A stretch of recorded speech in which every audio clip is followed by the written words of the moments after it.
Since this channel is going to be focused mainly on kanji mnemonics, today I have decided to bring for you the 4 main rules that I personally use whenever I'm trying to learn a new kanji. I will be going over those 4 rules pretty quick, and then I will be using an actual example to practice those rules, and that will be the kanji for cow.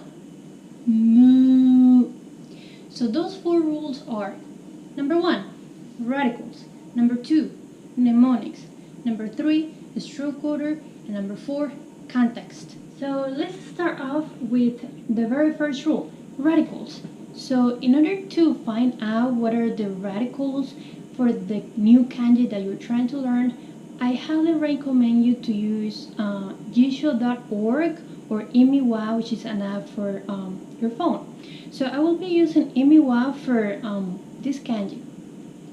And if I look at my app and I will go on the very bottom portion, it will tell me the radical. So in this case scenario, it's telling me that the radical and the kanji are exactly the same. Okay, so once again, the kanji and the radical for cow are the same in this case, meaning that there are no more basic components to it, and instead it can be used to create more complex kanji that had some relationship to cows. So now let's go to our rule number 2, mnemonics. So I would say that there are 2 types of mnemonics. You can either be very visual, or you can create a sentence that will help you remember the new kanji.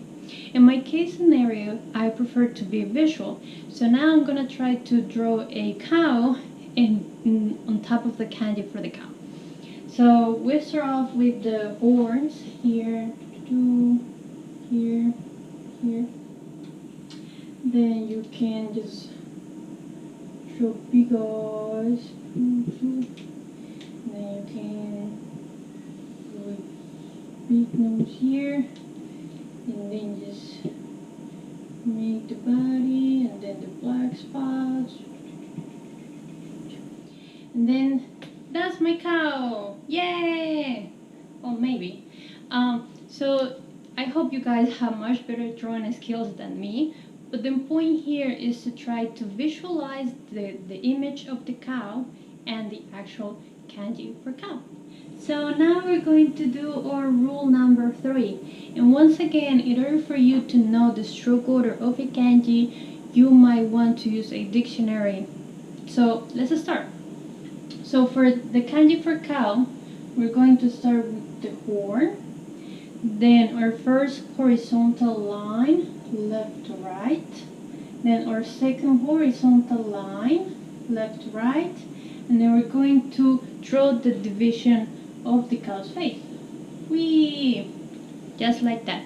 So my biggest recommendation is write it over and over again until you don't even need to think about the strokes, but just your hand kind of flows to it and you're able to write it. So now we're coming to the very last portion of it, which is rule number 4, context. And I would say that this is the most important rule out of all 4 of them. So context means that you really need to see how the new kanji plays in actual words and or sentences. So for our new kanji, cow, I brought a few examples for you guys. So we have 4 words here. We have the very first one, ushi, cow. Then we have yuniku, which is the kanji for cow and the kanji for meat. So the meat of the cow, which is the beef. And then we have ushi guruma, which is the ox carriage. So kanji for car, kanji for cow. Then last we have gyuba, kanji for horse and kanji for cow, which is horses and cattle. And then you need to be able to see how the new kanji plays in an actual sentence.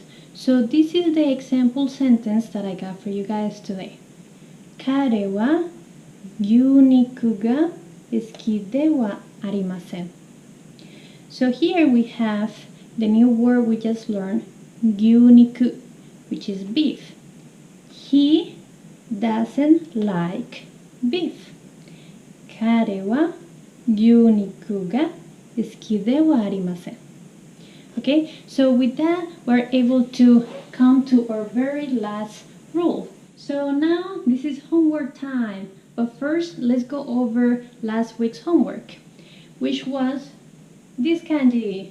So the homework was, how many strokes does this kanji have and what does it mean? So it has a total of 13 strokes and it means love.